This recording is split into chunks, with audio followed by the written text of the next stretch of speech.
Señoras y señores, comunidad universitaria, muy buenos días. A nombre de la Universidad de Guadalajara, del Centro Universitario de Ciencias Económico-Administrativas, del Departamento de Mercadotecnia y Negocios Internacionales, sean todos ustedes bienvenidos a este webinar titulado Cambio de paradigma en la gestión del conocimiento en la educación superior, efectos de la pandemia. Y, para dar inicio a este seminario, me permito nombrar a las distinguidas personalidades que nos acompañan. Agradecemos a Manuela Vadillo Gaona, docente investigadora en la Escuela Superior de Comercio y Administración, Unidad Santo Tomás del Instituto Politécnico Nacional. También nos acompaña Marco Alberto Valenzo, profesor investigador titular de la Universidad Michoacana de San Nicolás de Hidalgo, doctor en Ciencias en Negocios Internacionales.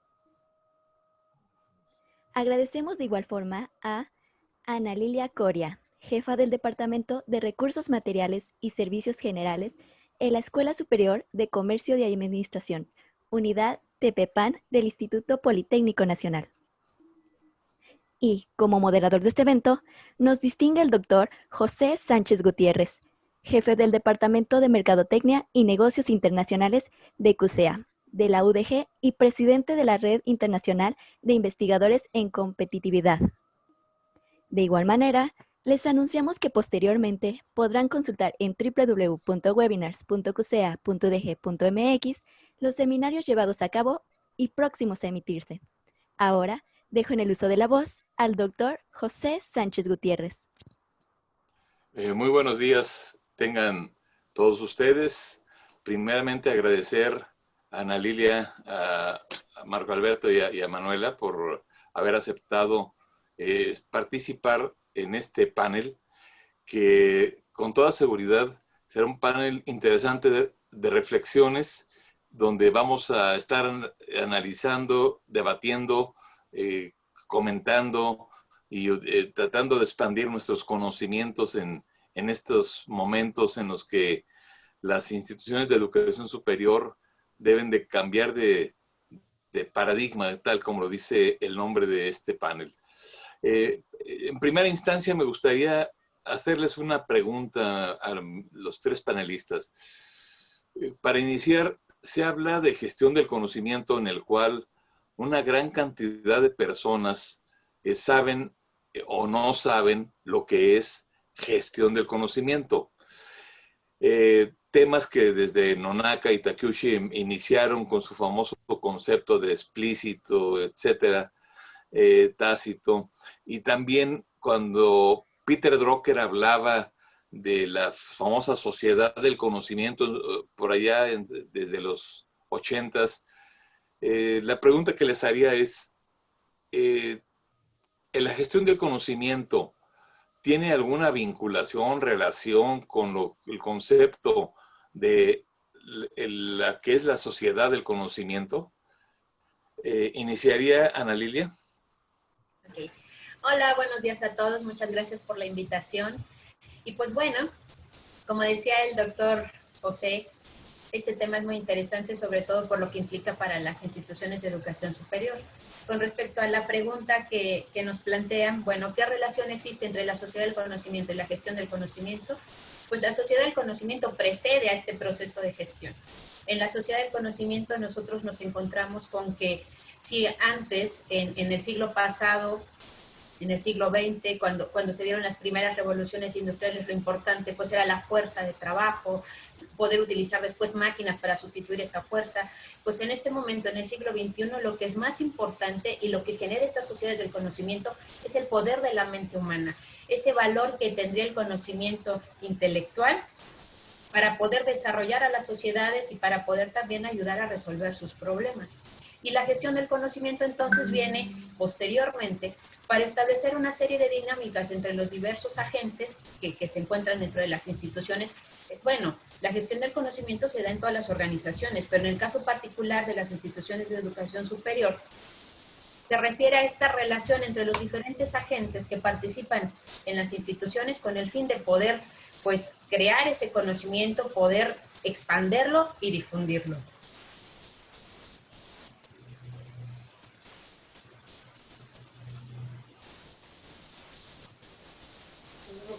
Silencio.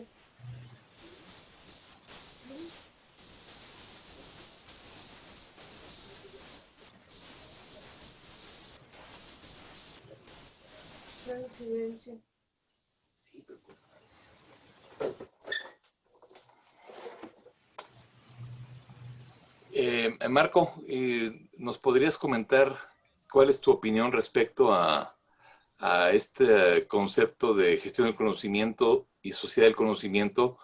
Si son familiares, si tienen interrelación, ¿qué nos puedes comentar? Claro que sí, doctor. Agradezco la invitación por estar aquí junto con ustedes.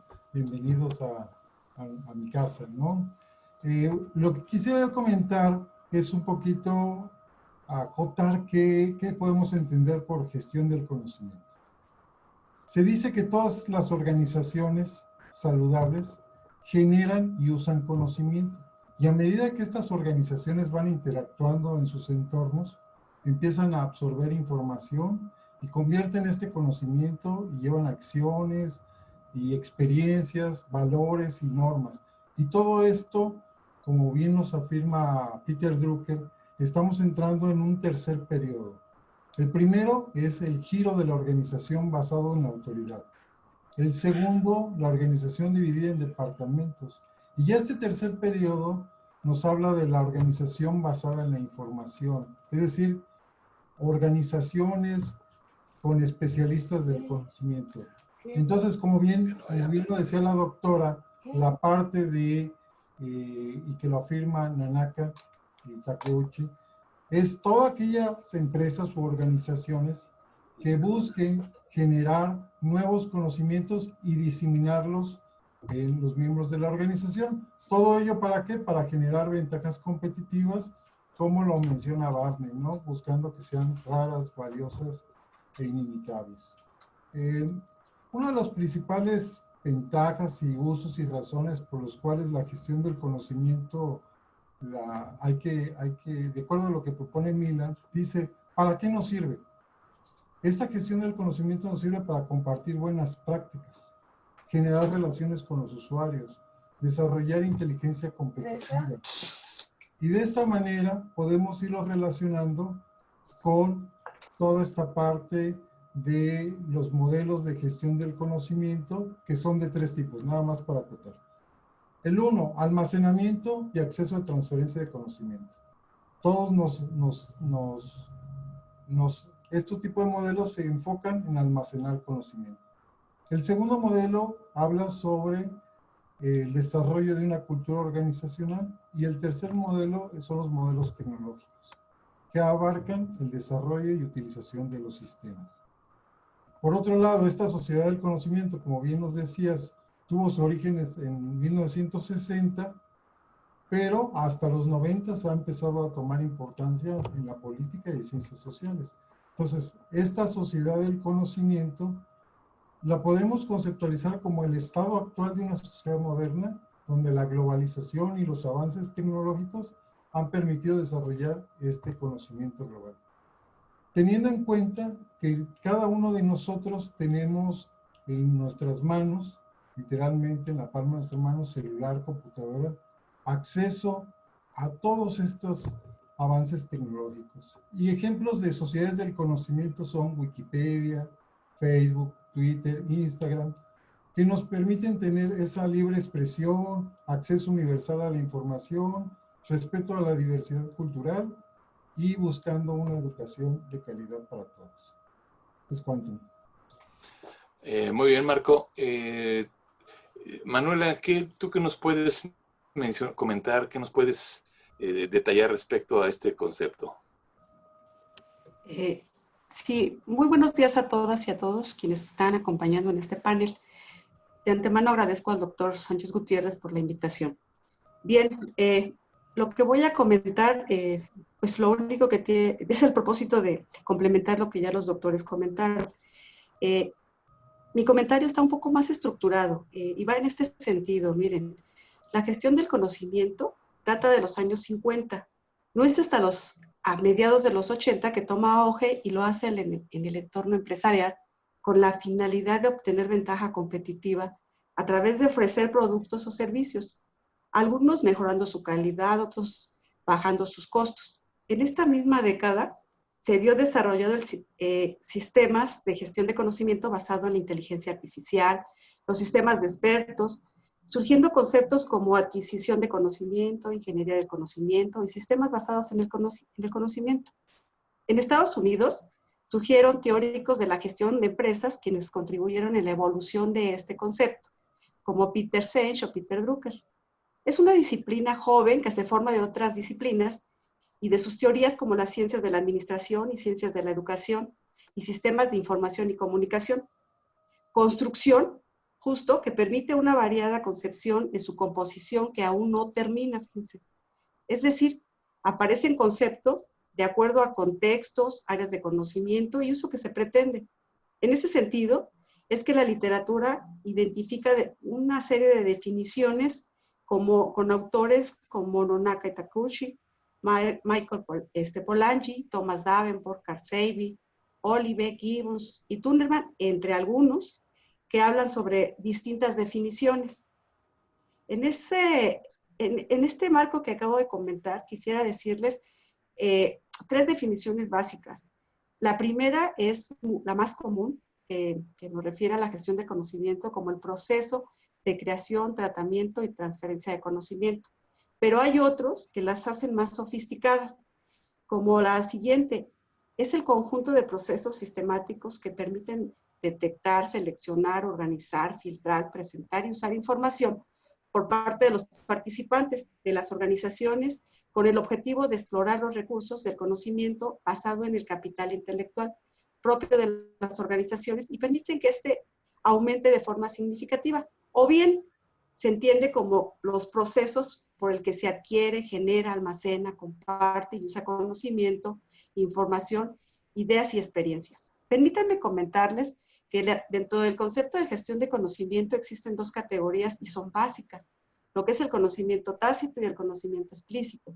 El conocimiento tácito, que es lo subjetivo, es lo que las personas poseen. En una organización, los trabajadores se lo llevan cuando terminan su jornada. Es este conocimiento que a veces tenemos, pero que ni siquiera nosotros como personas o como trabajadores sabemos que lo tenemos. Mientras que el conocimiento explícito es el que se encuentra almacenado en medios físicos como documentos, textos, emails, bases de datos o grabaciones en cualquier dispositivo. Y este tipo de conocimiento, a diferencia del tácito, es el que se queda en la organización, nunca sale de él o generalmente no sale.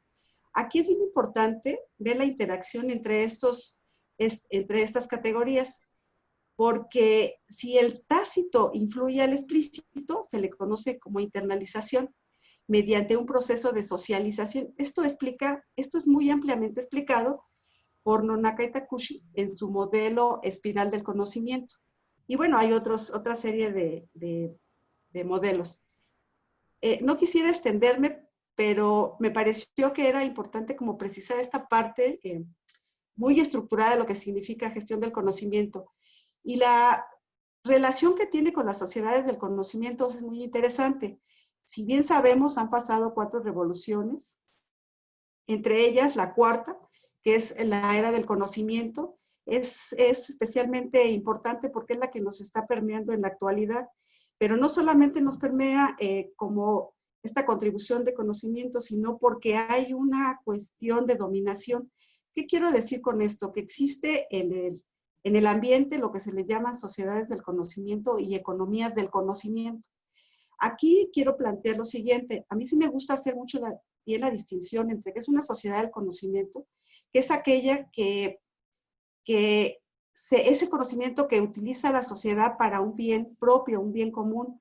No hay un beneficio para unos cuantos, mientras que en la economía del conocimiento parte de un enfoque neoliberal en donde tiene que ver más con esta cuestión de desarrollo económico. Y aquí aparece lo que nosotros ya escuchamos comúnmente, que son la tercera hélice, en donde hay una relación entre el gobierno, academia, iniciativa privada, y un vínculo muy estrecho a partir de la academia, del desarrollo de las carreras en las instituciones de educación superior, que son áreas o carreras que solicitan que demanda la iniciativa privada que los jóvenes que van egresando de estas instituciones tengan para poderlos emplear. Cabe señalar que la cuarta hélice se convierte, la tercera hélice se convierte en una cuarta hélice cuando se incorpora el sector social y se convierte en una quinta hélice cuando se incorpora el área sustentable. Pues es lo que yo podría compartirles de manera general, aunque me parece que me tomé un poco más de tiempo. Gracias. Bien, dada estos comentarios, esta ampliación de lo que es esta sociedad del conocimiento en la cual estamos cada día más desarrollando conocimientos e incluso a través de lo que le llaman la AI, o sea, Artificial Intelligence, que cada día en todas las instituciones públicas, privadas, instituciones de educación superior, etcétera, estarán desarrollando a través de Big Data, a través de administración de los mismas. Entonces, la siguiente pregunta sería, las universidades, o sea, si nos ubicamos en el contexto de las universidades, las instituciones de educación superior, tenemos un gran reto en las instituciones de educación superior. ¿Cómo se puede estar generando, administrando, desarrollando nuevos conocimientos? ¿Cómo partir de ese conocimiento tácito a explícito? Esto es, las habilidades, destrezas, conocimientos, y todos esos elementos que pueda desarrollar una persona, poderlo vertir para hacerlo institucionalmente en la educación superior, para provecho de la misma, para utilidad de los estudiantes, para que se vaya generando y vaya haciendo una sinergia del conocimiento. ¿Cómo se podrían dar este enlace de hacer gestión del conocimiento dentro de las instituciones de educación superior? Marco. Gracias, Pepe. Interesante la parte de... ¿Sí me escuchó? Sí. Toda la parte que mencionas de la inteligencia, las redes. Fíjate que aquí lo que me puse a trabajar es, teníamos que primero como definir todas estas potenciales herramientas que teníamos en la educación superior. Y había conceptos clave como el Big Data, la inteligencia artificial y cómo podemos vincularlos a nuestras instituciones de educación superior. Para ello, pues lo primero que hice es indagar. Big Data, pues se basa en toda esta recolección de la información a través de herramientas tecnológicas para la recogida de todos los datos masivos y llamada minería de datos, pero hay una minería de datos especializada en educación. Y hay algunos ejemplos en donde, por ejemplo, todos nuestros estudiantes pueden dejar un rastro en todas las plataformas virtuales en donde ellos están. De tal manera que utilizando esta minería de datos se puede analizar en tiempo real el aprendizaje de estos, pudiendo establecer mejoras pedagógicas para lograr una mejor comprensión. Y las redes neurales ayudan al Big Data a analizar, interpretar y aprender de esos datos para generar algoritmos propios, con la finalidad de mejorar el rendimiento de los alumnos, de los profesores y generar un nuevo modelo educativo. Hay ciertas ventajas que se tienen al aplicar este tipo de herramientas en la educación y uno es el aprendizaje adaptativo.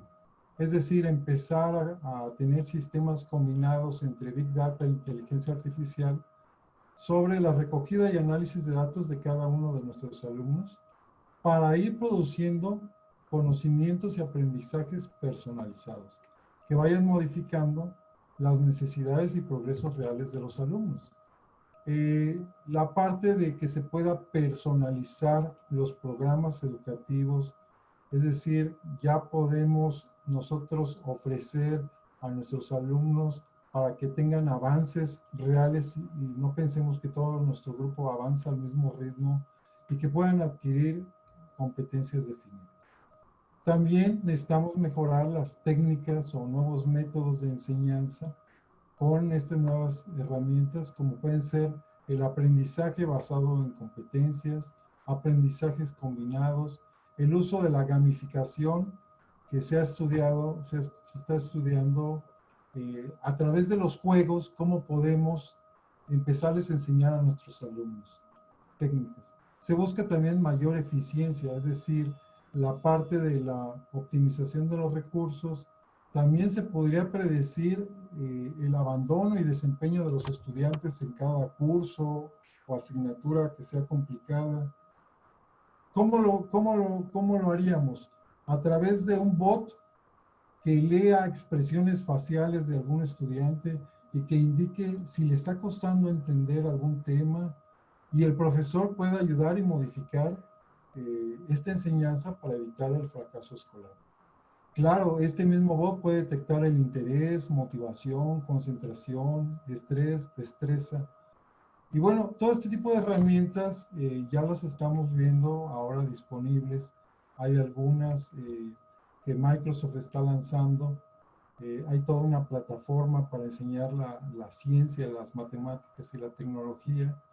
Están las plataformas como Microsoft Teams, que permiten a los estudiantes y educadores empezar a interactuar. Tenemos herramientas como Turnitin, que nos ayuda a mitigar el plagio académico en más de 30 millones de estudiantes. Y de esta manera se pueden generar conversaciones inteligentes a través de estos chatbots, y para los profesores, el aplicar estas herramientas nos puede ayudar a reducir las horas en exámenes, corrección de exámenes, generar plataformas para autoaprendizaje. En general, nos puede ir ayudando a hacer más personalizado los programas de estudio. Es cuanto. Manuela, ¿cuál es tu opinión respecto a estas posibilidades, a estas pues, necesidades y obligaciones que ya tienen las instituciones de educación superior de no ser simplemente las instituciones pasivas, sino las instituciones a través de las cuales se pueda estar gestando conocimiento en forma integral, en forma holística?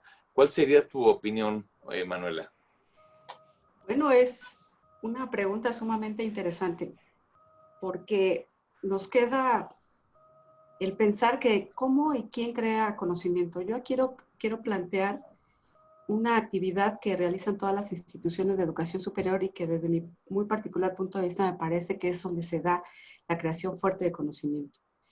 Y aquí yo quisiera destacar tres autores que para mí han sido relevantes en este asunto. Ipola y Caster y Sánchez Puentes son los que señalan que la creación de conocimiento en las instituciones de educación se da a través de un conjunto de procesos investigativos. Eso es lo que yo quisiera fijar, que la creación de conocimiento como un proceso investigativo. Es decir, la investigación como la representación de la actividad científica que aglutina un conjunto de procesos de producción de conocimiento unificados por un campo conceptual común, organizado y regulado, por un sistema de normas e inscrito en un conjunto de aparatos institucionales y materiales. Dicho de otra manera, la investigación como una práctica cuya finalidad es la producción de conocimiento. Porque la investigación como una práctica de producción de conocimiento nos lleva a que es un quehacer que tiene su propia especificidad estructural sustentado en el método científico. O sea, está bien. Es un quehacer estrechamente vinculado con los problemas y necesidades locales y nacionales. Es un quehacer de carácter institucional que se traduce en un régimen de investigación, así como de las normas inscritas y los acuerdos verbales sobre numerosos procesos de producción científica. También quiero destacar que es un quehacer comprometido que cuestiona el rumbo y los significados de la construcción del conocimiento y que interesa permanentemente sobre los por qué, los para qué y para quiénes de cualquier práctica científica. Fíjese que por esto que acabo de comentar, hay un autor también que me pareció relevante, es Ducon. Él distingue tres tipos de investigación. La que está destinada a la producción de conocimiento nuevo, lo que nosotros conocemos como investigación básica. La que está destinada también al conocimiento indispensable para solucionar problemas. Esa la conocemos como investigación aplicada. Y quiero hacer mayor énfasis a la tercera, que es la investigación que está enfocada en la enseñanza-aprendizaje como un proceso investigativo. Para mí esto es sumamente importante. Habría que señalar que la investigación básica y aplicada, por lo regular, se da en los institutos y centros de investigación, mientras que la tercera es la que tiene como una actitud de enseñanza y aprendizaje y generalmente se da en las instituciones de educación superior. Esto solamente se refiere a la generación de conocimiento. Transferencia del mismo es donde entra en juego lo que mencionaba el doctor Alberto, esta cuestión de la relación de la tecnología, el Big Data, la inteligencia artificial. Pero para que eso se pueda dar, pues tendría uno que primero ver de dónde y cómo se genera y qué relación existe con las instituciones de educación superior. Bueno, eso es lo que yo podría expresarles en torno a la pregunta, doctor Sánchez. Gracias, Manuela. Hay otro concepto dentro de esto que es del desarrollo del capital intelectual. Cuando se habla, a veces hay personas que sin tener mucha profundidad del mismo, los mencionan como sinónimos. Sabemos que la gestión del conocimiento tiene algunos elementos y el capital intelectual tiene también otros elementos. Sobre este tema, de si son iguales, si son diferentes, dónde tienen vinculación, si habláramos de teoría de conjuntos, dónde está la interrelación entre estos dos conceptos. Ana Lilia, ¿qué nos podrías decir al respecto de esta situación del capital intelectual y lo que es la gestión del conocimiento? Y de pasada nos dieras tu opinión también respecto a cómo las universidades deben de comprometerse a generar conocimiento, cómo deben de estarse exigiendo la generación y la administración de nuevos conocimientos para que esto enriquezca mayor a una institución de educación superior. Serían, digamos, dos preguntas a la vez. Adelante, Ana Lilia.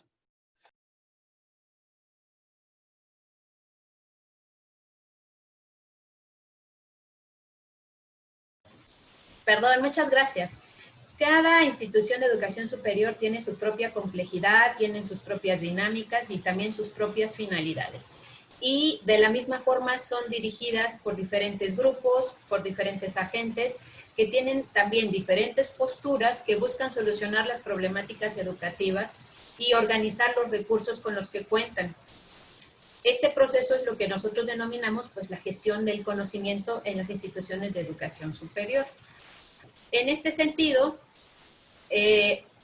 las instituciones, aunque tienen estos intereses y todas estas posturas, pues tienen que trabajar todas sus condiciones, tanto de estructura como de desarrollo institucional, con el fin pues de poder estructurar cómo van a generar este conocimiento.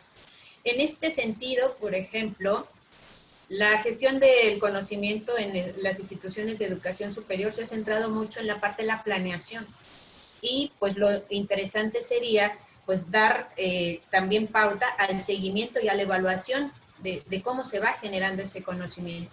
Por otro lado, las instituciones de educación superior pues reconocen a la docencia como una parte fundamental de su proceso de gestión del conocimiento y dejan, como decía Manuel hace un momentito, a la investigación como un producto marginal. Y entonces esto viene resultando un problema porque, bueno, el conocimiento que se gesta en las instituciones no es únicamente hacia el interior de ellas, formando capital humano, sino hacia el exterior, cómo transferimos ese conocimiento. Y eso lo hacemos a través de los procesos de investigación. Y sucede entonces que también en este proceso, pues nos desgastamos porque tenemos proyectos de investigación que a veces, pues desde una perspectiva académica no se consideran tan importantes. A veces también hay iniciativas de resolver problemas pequeñitos que realmente no abonan a la solución de los grandes problemas nacionales. Entonces, este es el asunto de la gestión del conocimiento que tendríamos que profundizar en las instituciones de educación superior. Por otro lado, cuando hablamos del capital intelectual y la gestión del conocimiento, pues no son sinónimos, más bien digamos que el capital intelectual lo entenderíamos como este stock del conocimiento.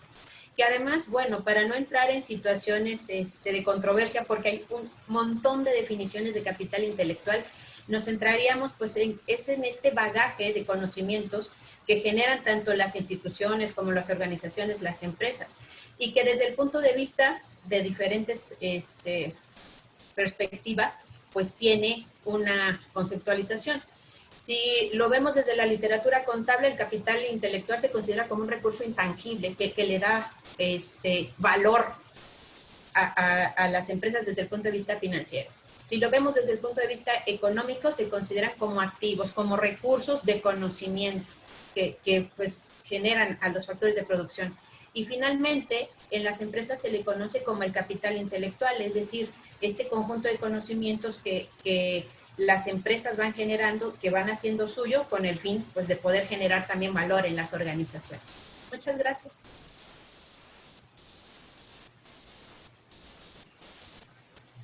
Bien, tenemos una pregunta que nos envió uno de nuestro público, Carlos Estrada, donde dice, ¿qué estrategias tendrían que utilizar las instituciones de educación superior para integrar la gestión de conocimiento a través de sistemas de inteligencia artificial y a través de Big Data con el rezago de accesibilidad de las TICs que hay en el país? Manuela. Sí, doctor Sánchez, le pido por favor si repite la pregunta, ¿se fue cortando? Ok, la pregunta es, ¿qué estrategias tendrían que seguir las IES, o sea, las instituciones de educación superior? ¿Qué estrategias para incorporar la gestión del conocimiento por medio de la inteligencia artificial y por medio del Big Data, tomando en cuenta el rezago que tenemos de las TICs en nuestro país? Entonces, ¿cómo podríamos, qué reto tienen las instituciones de educación superior para lograr esto? O sea, ¿qué estrategias tendrían que hacer para integrar a la gestión del conocimiento vinculados con la inteligencia artificial y la Big Data, pero con la gran deficiencia tecnológica que hay en el país? Por supuesto. Bueno, pues es una pregunta muy grande, porque no sé si yo pueda dar una respuesta en específico, pero lo que sí quiero comentar es que no habría que perder de vista los contextos. No es lo mismo instituciones de educación superior norteamericanas, donde tienen todos los recursos y pueden incorporar, por ejemplo, los avances tecnológicos para poder implementar estrategias desde la inteligencia artificial, o tener un proceso o un modelo de gestión de conocimiento que pueda recuperar los saberes de todos los actores. En el caso de las universidades en América Latina y en específico en México, como bien sabemos, tenemos una deficiencia muy fuerte en financiación hacia las instituciones. Una de las cosas para poder incorporar, por ejemplo, estrategias muy sofisticadas sobre la inteligencia artificial a las instituciones, pues se tendría que tener, por ejemplo, una excelente conectividad, contar con todos los recursos tecnológicos necesarios, ¿no?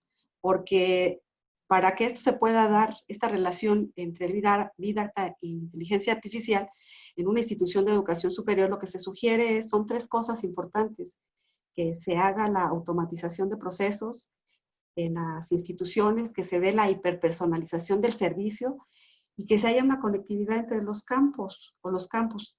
Entonces, si no se tiene el recurso suficiente para que haya una conectividad adecuada y los equipos necesarios para poder hacer esto, pues difícilmente podríamos tener estrategias. Puede haber buenas intenciones, pero sin los recursos no podría llevarse a cabo.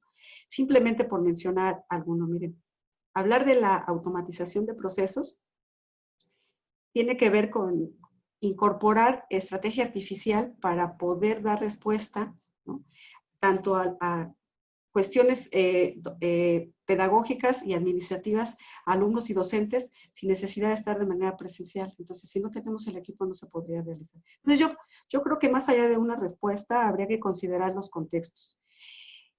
Considero también que en México se están haciendo avances importantes, pero hace falta más. Eso es lo que yo comentaría al respecto, doctor, en relación a esta pregunta. Ok, Manuela. Ana Lilia, ¿cuál sería tu opinión respecto a esta pregunta que realizaron una persona del público? ¿Cuál sería tu punto de vista? Me parece una pregunta muy, muy interesante, sobre todo porque creo que aquí sí tenemos que focalizar bien dónde está el problema. Nosotros ahora con toda esta situación que se ha presentado, con la pandemia, con la obligación que hemos tenido en un periodo muy corto de aprender o de tener estas habilidades digitales para poder seguir conectados, nos estamos enfocando en la parte tecnológica fundamentalmente. Pero creo yo que en esta parte de la gestión del conocimiento de las instituciones de educación superior, la inteligencia artificial, el Big Data, todas estas herramientas tecnológicas son súper importantes, pero son herramientas que ayudan al proceso. Y que la parte fundamental está en nuestros docentes, en la formación de nuestros docentes, y que eso lo vamos dejando de lado. Yo me doy cuenta que, por ejemplo, si nosotros ya teníamos modelos de gestión del conocimiento o de modelos educativos en nuestras escuelas donde los profesores daban la clase de cierta forma, y que ahorita con la pandemia decimos, bueno, trasladamos esos modelos a pararnos ahora, en vez de pararnos enfrente del grupo, nos paramos delante de un ordenador y seguimos haciendo lo mismo. Pero realmente lo que requerimos pues es cambiar nuestras formas de enseñar, capacitar mejor a nuestros profesores. Nosotros, por ejemplo, hemos comentado en otros foros cuando hablamos de la cuarta revolución industrial y este miedo que tenemos a que las máquinas nos sustituyan en algún momento, pues es momento más bien de enfrentar el reto y resaltar lo más humano que tenemos. Nuestros mejores profesores, los que nosotros reconocemos como nuestros mejores profesores, son aquellos que sienten pasión por su trabajo, que se comprometen, que saben cómo se está moviendo el mundo y que además también tienen esta parte de empatía, de inteligencia emocional con sus alumnos. Y eso no lo va a hacer la inteligencia artificial, ni el Big Data, ni nada. Eso lo tenemos que hacer nosotros. Y creo que sí es un esfuerzo pues, de cooperación, de comunidad, y que eso pues todos los organismos internacionales lo están viendo, de cómo podemos formar mejor a nuestros profesores y que las tecnologías no vienen a sustituir a nadie, sino que vienen a complementar. Ahora es evidente que en un país como el nuestro, con pocos recursos, pues también hay una brecha digital muy grande. Pero sí, tendríamos que empezar por lo primero para seguir con lo segundo. ¿De qué nos serviría tener todos los recursos, tener el Big Data, tener inteligencia artificial increíble, si no tenemos las capacidades para poder utilizarlas como herramienta? Esa sería mi respuesta. Gracias. Muchas gracias, Ana Lilia. Marco, ¿cuál sería tu opinión a este respecto? Y de pasada, de una vez te hago una segunda pregunta. Aquí de Querétaro nos están haciendo el comentario que el paradigma real que hay que hacer en las instituciones de educación superior es cambiar la actitud del alumno. Para ello, mencionan que obviamente hay que trabajar para ser más proactivos y enseñar a los muchachos a aprender. Entonces, dicen, la enseñanza de los métodos es más fundamental. La enseñanza de los métodos es más fundamental. ¿Qué opinas respecto a esta opinión, Marco? Gracias, doctor. Fíjate que coincido en la primera parte con lo que decía la doctora Ana Nacoria respecto a que tenemos que resaltar esa parte humana, ¿no? Y lo dijo muy bien, estamos muy limitados, muy limitados. Seguramente el que preguntó era un profesor que dice, seguramente los que tenemos que cambiar son nuestros estudiantes. Sin embargo, aquí me lleva a una reflexión que debemos de hacer. Miren, esta disrupción no estábamos listos para algo tan asemejante en esa escala, ¿no? Para dar un contexto, escuelas y universidades del mundo cerraron afectando 1.570 millones de estudiantes en 191 países. Y con todo este cierre, Pepe, nos aceleró a desplegar soluciones a distancia, buscando asegurar la continuidad pedagógica. Y esto viene amarrado con lo que comentaba en la otra pregunta, que en Latinoamérica tenemos una baja conectividad del 45% versus Europa el 85% y Estados Unidos el 84%. Tenemos una escasa o una falta de contenido en línea con los planes de estudios. Un dato interesante es, por ejemplo, Zoom en el diciembre de 2019 tenía 10 millones de usuarios y en abril creció a 300 millones de usuarios. O sea, se ha disparado. Pero respecto a lo que dice el profesor o profesora de Querétaro respecto a la enseñanza de los métodos, quisiera irme por apartados. Miren, por ejemplo, los docentes no estábamos preparados para esta nueva normalidad. Y surge algún concepto que se llama Corona Teaching, que es decir, transformamos nuestras clases presenciales de un modo virtual, pero sin cambiar la metodología. Es decir, simplemente tratamos de adecuar los planes de estudio a esto. Y claro, obviamente requerimos que los profesores sean más flexibles y con nuevas competencias pedagógicas en tecnología, ¿no? Y claro, coincido un poco con lo que dice el profesor para el actor, que es el alumno. Necesitamos alumnos más autónomos, menos autodirigidos por un profesor. Y en ese sentido tenemos que irlo sensibilizando, Pepe, que tenemos que empezar a pensar en una educación mixta, es decir, tener encuentros asincrónicos. Tenemos que tener clases presenciales, iniciando a lo mejor de forma remota, dar seguimiento dentro del campus de manera regular. A lo mejor ahora tenemos que ir con un grupo 2 veces a la semana en vez de ir 5 días a la semana y 3 días en línea, de tal manera que provoquemos esta distancia.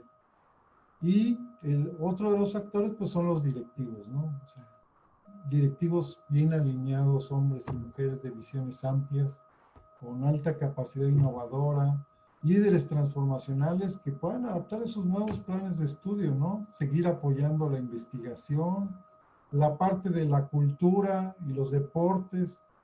Estamos transformando los ambientes virtuales. Entonces son como aspectos que, como bien dice el profesor, tenemos que centrarnos en los métodos, está bien, pero somos varios actores los que tenemos que estar concentrados en eso, no nada más la parte de nuestros estudiantes. Sería todo, doctor. Gracias, Marco. Hay otra pregunta por aquí que hace el público referente a qué tanto la innovación es un factor clave dentro de la gestión del conocimiento en las instituciones de educación superior. En virtud de que Ana Lilia conduces un doctorado, eres la coordinadora de un doctorado precisamente en gestión de la innovación, ¿nos podrías empezar a comentar cuál es tu opinión respecto a el impacto que tiene la innovación dentro de toda esta gestión del conocimiento en la educación superior? Pues efectivamente, la innovación juega un papel preponderante en la sociedad del conocimiento y también en esta gestión del conocimiento. Y hace un momentito comentábamos pues también de la utilización de todas estas herramientas tecnológicas que representan innovaciones para gestionar el conocimiento. Cómo la inteligencia artificial, cómo el Big Data nos pueden pues llevar hacia modelos educativos innovadores que nos permitan obtener también mejores resultados. Como decía hace un rato también Marco, por ejemplo, todos estos sistemas de reconocimiento facial que, pues bueno, también nos dan cierto miedo porque son como situaciones orwellianas donde decimos, bueno, ya nos van a vigilar. Incluso en California, en el Silicon Valley, hay escuelas que están trabajando estos modelos con herramientas tecnológicas muy innovadoras, donde pues tienen sistemas de reconocimiento facial para ver las emociones de los niños, los están vigilando con cámaras todo el tiempo y sobre todo para obtener pues datos para la analítica del aprendizaje. Y ahí tenemos entonces en estas innovaciones pues dos como dos grandes disyuntivas. Por un lado, también, pues, hacernos un lado pensando que todo esto es una invasión a la intimidad, que pues hasta dónde éticamente tendríamos que llegar para ver cuál es el aprendizaje o la evolución del aprendizaje de un alumno, o por el otro lado, también pues tomar lo mejor de estas tecnologías innovadoras para obtener la información que requerimos para mejorar nuestros procesos. Entonces, pues la innovación dentro del proceso de gestión del conocimiento es fundamental. Y pues de repente sí vemos todas estas tecnologías y lo que son capaces de hacer. Cómo podemos de repente, si damos una clase de historia, tener la posibilidad de utilizar la realidad aumentada para exponer a los chicos en el entorno. Pero yo vuelvo al punto. Y también en congruencia con lo que dice Marco, lograr estos sistemas híbridos donde vemos clases presenciales, donde podamos utilizar tecnologías y donde un profesor pues tiene esta capacidad de poder generar en los chicos estas habilidades, la creatividad, el pensamiento crítico. Hay herramientas innovadoras e incluso con todas nuestras carencias, por ejemplo, en un salón podemos tener a chicos con móviles usando YouTube. Pero hay una gran tentación cuando vemos, por ejemplo, estas aplicaciones y los contenidos que nos ofrecen, y de verdad que hay que ser súper autocontrolado para no caer en la tentación de ver un contenido absurdo, que hay muchísimo, y dirigirnos hacia un contenido que pues es mucho más elevado. Un profesor es quien como facilitador nos va a ir orientando hacia eso, a qué debemos elegir, cómo podemos generar esas habilidades, y todo pues como parte del uso de la innovación en la gestión del conocimiento. Gracias. Gracias, Ana Lilia. Manuela, ¿cuál sería tu opinión respecto a estos impactos, estos efectos que pueda tener la innovación dentro de la gestión del conocimiento en las IES? Bueno, yo diría que la gestión del conocimiento tiene tal importancia y por lo tanto un impacto no solamente en las instituciones de educación superior, sino más bien desde las instituciones de educación superior como una posibilidad de apoyo a las naciones para un desarrollo económico, lo que hablaba hace un rato de las famosas economías del conocimiento, en donde los procesos de innovación y competitividad están al primer orden. Y no solamente procesos de innovación y competitividad en el asunto de manejo de la tecnología, sino también en el asunto de la formación de los jóvenes que están formándose en las instituciones de educación superior. Y aquí quiero plantear otro asunto en el sentido formativo, en el que no solamente hacer innovación o implementar innovación y competitividad para impulsar el desarrollo económico, sino también para tener una visión y acercamiento con la sociedad. O sea, yo estoy muy impactada con los modelos por competencias en donde se enseña a los jóvenes a ser innovadores y competitivos, inhibiendo la creatividad, ¿no? A ver si me explico. Inhibiendo la creatividad y solamente enfocándose a ciertas habilidades que el mercado laboral requiere. Y dentro de ello, pues lo que les piden mucho es el manejo tecnológico, esta visión de un aprendizaje oblicuo, ¿no? O sea, utilizar los medios móviles, por ejemplo. Entonces, mi opinión respecto a esto, y que además creo que debería ser una tendencia después de la pandemia, es lo que decían los compañeros, es una propuesta formativa híbrida de educación a distancia, en donde no solamente los recursos fijos para una educación a distancia, sino utilizar los móviles, que ya hay unos porcentajes muy altos, sobre todo en México, en la utilización de este recurso, que son los teléfonos inteligentes. Y aplicar la innovación y la competitividad para ambos, para un desarrollo nacional, pero también para una aportación en beneficio de una sociedad. Esa sería mi posición respecto a este tema de la innovación. Gracias. Bien. Marco, ¿cuál sería tu punto de vista respecto, ya escuchaste a Ana Lilia y a Manuela, referente a este contexto, a este concepto de la innovación y su impacto dentro de la gestión del conocimiento. ¿Tú qué opinarías respecto a la importancia de esa innovación en la gestión del conocimiento? Gracias, Pepe. Fíjate que prácticamente estuve oyendo posturas pues complementarias, ¿no?, entre las dos doctoras.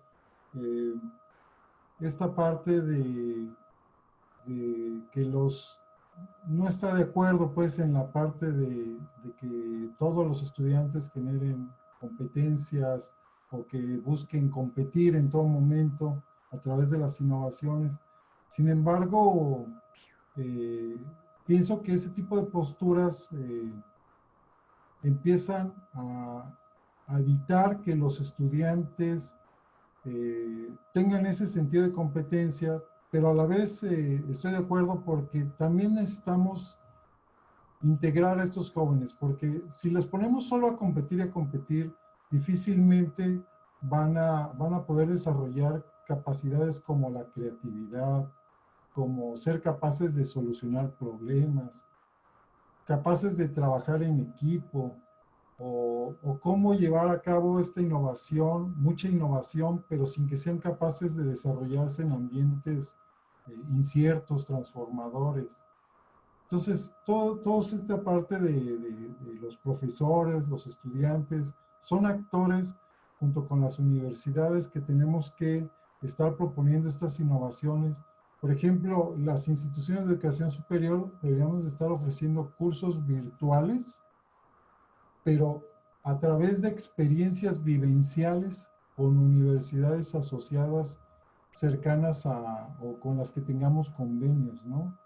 Entonces, de tal manera que se puedan ir intercalando el desarrollo de estas habilidades con la parte humana, ¿no? Entonces, coincido un poco ahí con las doctoras. Respecto, así como poniéndole un punto y abonando también, Pepe, a la parte de qué pasa con otros actores ahora respecto a la pandemia. Hay que tener muy en cuenta al personal no docente. A lo mejor luego pasa por un lado, ¿no? Porque sobre todo ahora que estuvimos estudiando esta parte, me preocupó esta parte del personal no docente. Porque dicen algunos estudios de la OCDE que son los que se encuentran en mayor riesgo de perder su trabajo, por ser consideradas tareas no críticas relacionadas con la docencia. Y bueno, se pueden convertir en un sector vulnerable en la reducción de puestos. ¿Qué pasa en las universidades privadas que pueden llegar a tener disminución de matrícula? Entonces, eso nos puede pegar muy fuerte. Debemos de cuidar a todas las instituciones de educación superior. Somos pocas en el país, públicas y privadas. Entonces, cuidar también esa parte, ¿no? O sea, sí mucha innovación, sí muchas cuestiones, pero también debemos de cuidar esa parte humana. Sería todo, doctor. Gracias. Bien. Tenemos una última pregunta. Les pediría en forma breve, me pudieran comentar, de acuerdo a la estructura de algunos autores, como Davenport, Oscar Buff y otros tantos, hablan de la estructura de las fases de generación, almacenamiento, diseminación, uso, etcétera. O sea, hay varios autores que le ponen más o le ponen menos fases.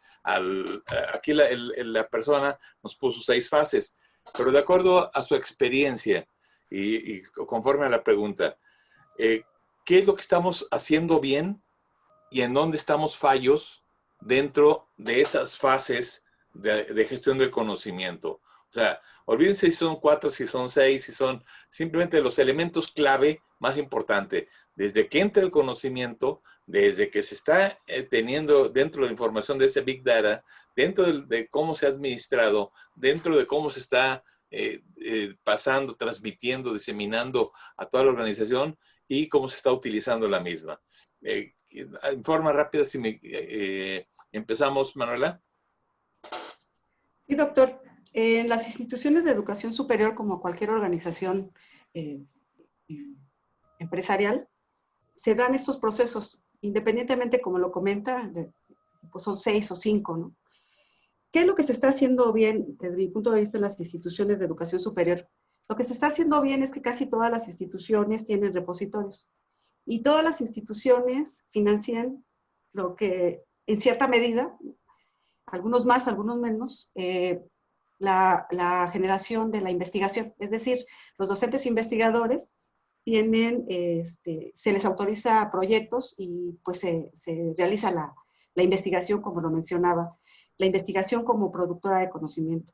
Y también están los programas de formación de estudiantes, ¿no? Lo que se le llamaba BAFIS, que es la formación de estudiantes. Me parece que eso está bien, porque cuando se termina una investigación, se recupera toda esa información en estos repositorios. Hasta ahí está bien, es esa recuperación.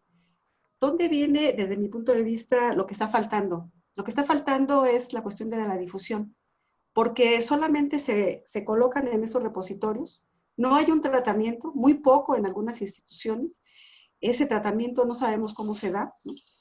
Y la falta de difusión de la misma. Se van almacenando en esos repositorios, no sabemos qué pasa con esos resultados, ya sean investigaciones muy pequeñas o ya sean investigaciones muy grandes, ahí quedan.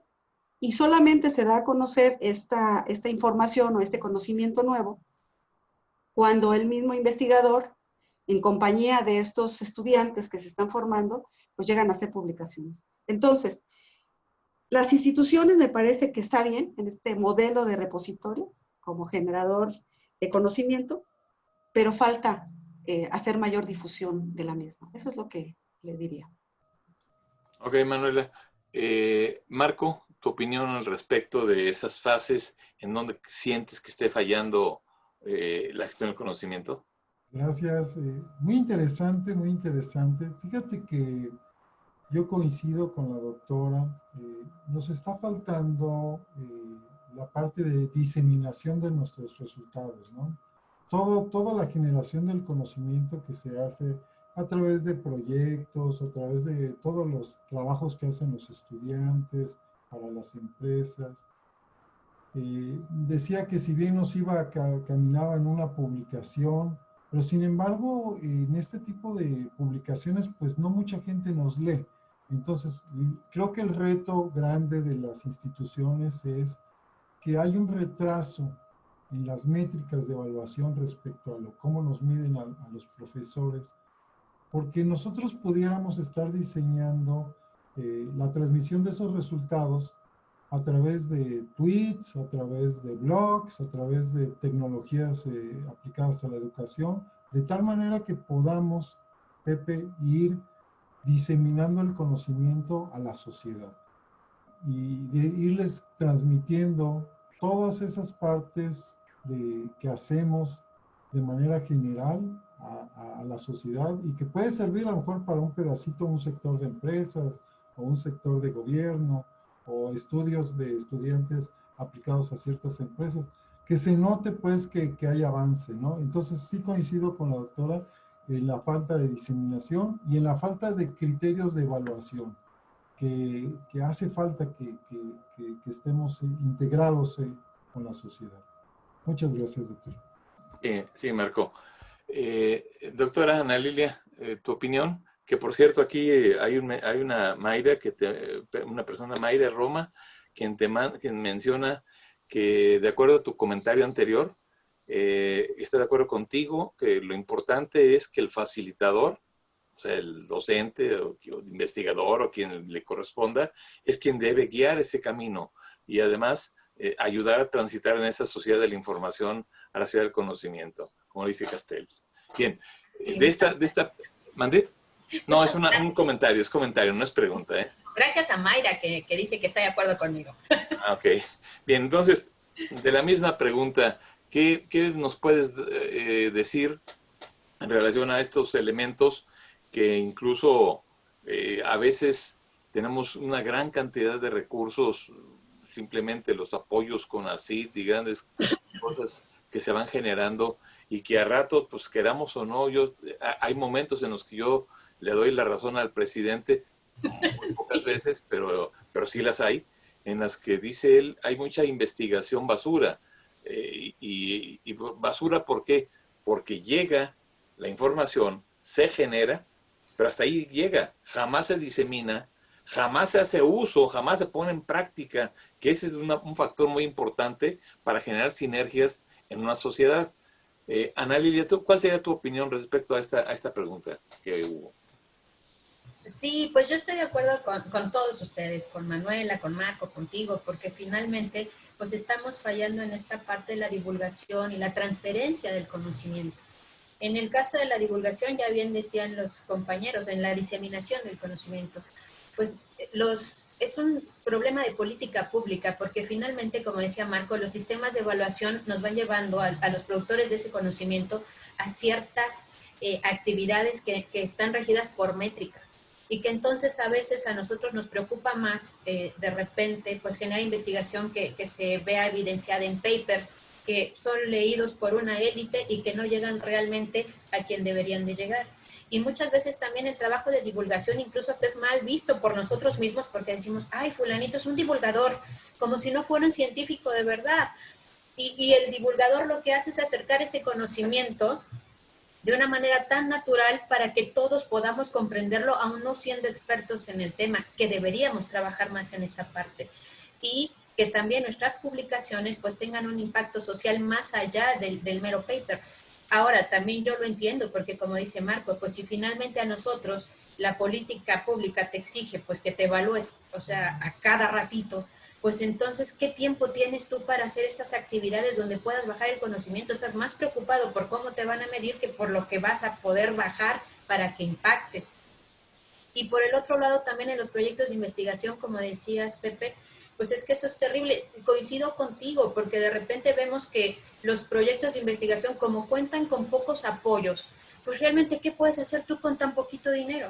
O sea, se fracciona entonces la investigación y los investigadores vamos haciendo planteamientos de problemas en chiquito que me alcancen a resolver con lo poquito que me dan.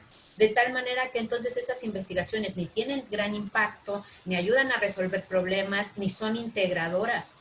El problema de la transferencia del conocimiento, por otro lado, es que instituciones como el Politécnico, el Instituto Politécnico Nacional, que es una de las instituciones, bueno, la máxima institución de ciencia y tecnología del país, genera un montón de desarrollos tecnológicos. Dime dónde están esos desarrollos ya en la realidad. Todos los días en nuestra Gaceta hacemos bioplásticos, hacemos alimentos funcionales, hacemos robots. ¿Dónde están en los mercados? Porque pues tenemos este problema de que se quedan ahí. Entonces, esas son las problemáticas que tenemos que ir sacando. El trabajo en redes es bien importante y pues es lo que está ayudando ahorita al instituto a poder pues ir generando mejores de conocimiento a través de proyectos intermúltiple e incluso transdisciplinarios. Y el programa que yo coordino pues es como un comercial, es un programa multidisciplinario que considera la resolución del problema desde diferentes miradas, porque ya no podemos seguir trabajando de esta forma porque entorpece nuestros procesos de gestión. Gracias. Bien, todos sabemos que este nuevo paradigma al cual nos vamos a enfrentar y que estamos reaccionando a lo mejor tarde, en virtud de que universidades como Arizona State University, entre otras, desde hace muchos años empezaron a crecer a través de la universidad virtual, a través de la virtualización, fueron creciendo en el mundo, no únicamente en Estados Unidos, sino en el mundo, de tal forma que han facilitado el conocimiento. En MIT, desde hace un buen número de años, muchos de sus cursos los tienen en plataforma y uno puede estarlos gratuitamente viendo. Claro, si quiere uno certificado por cada materia, ahí sí ya viene el cobro, pero estoy hablando de cómo podemos tener autoaprendizajes y cómo esta pandemia nos va a motivar, nos va a estimular el pensamiento para ser creativos, para ser innovadores, para ser adaptativos también, porque como ya muy bien mencionaban ustedes, el conocimiento ahorita ha sido en términos generales adaptativo. Esto es, no estaba yo preparado a través de Zoom, de Meet, de cualquier plataforma que yo utilice, no estaba yo preparado para ello. ¿Qué es lo que tuve que hacer?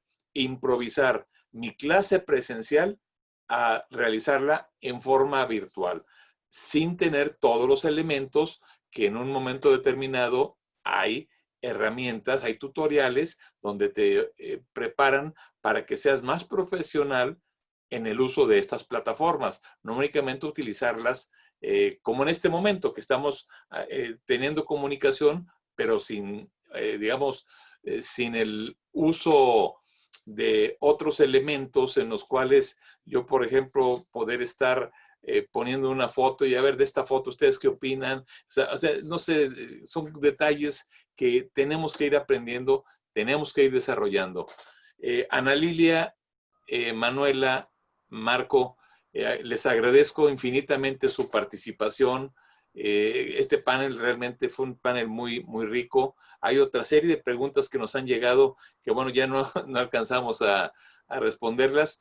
Les pedimos a las personas que estuvieron realizando las mismas, si nos pudieran enviar un link o un correo con el cual pudiéramos responderles, si fueran tan amables. Tenemos un chat, tanto Ana Lilia, Manuela y Marco, en el que yo les puedo compartir las preguntas y ellos incluso pueden recibir 3 opiniones de las preguntas que realizaron. O sea, entonces pedirles esas personas que realizaron las preguntas, si fueran tan amables de enviarnos correo electrónico, y a vuelta de correo les estaremos dando la respuesta. A todo el público que estuvo atento a este panel, les agradecemos infinitamente su participación, y esperando que este webinar haya sido principalmente un webinar para cuestionarnos, para, digamos, una sacada de tapete, valga la expresión, una sacada de tapete referente a lo que debemos de hacer en la parte innovativa, en la parte de generar conocimiento, desarrollarlo, ponerlo en práctica, y cómo poder promover nuevas políticas públicas que fomenten el que se divulgue y se haga uso de ese conocimiento. Esto es, yo tuve un proyecto de mucho éxito, como mencionaba Ana Lilia, sobre robótica. ¿Cómo lo comparto para que después alguna empresa, para que después alguna organización pueda estar interesada y empecemos a desarrollar? Y esa triple hélice ahí realmente se vea efectiva. De nuevo, gracias a todos, muy amables por estar en este foro, y de nuevo a los 3 panelistas, muchísimas gracias. Muchas gracias.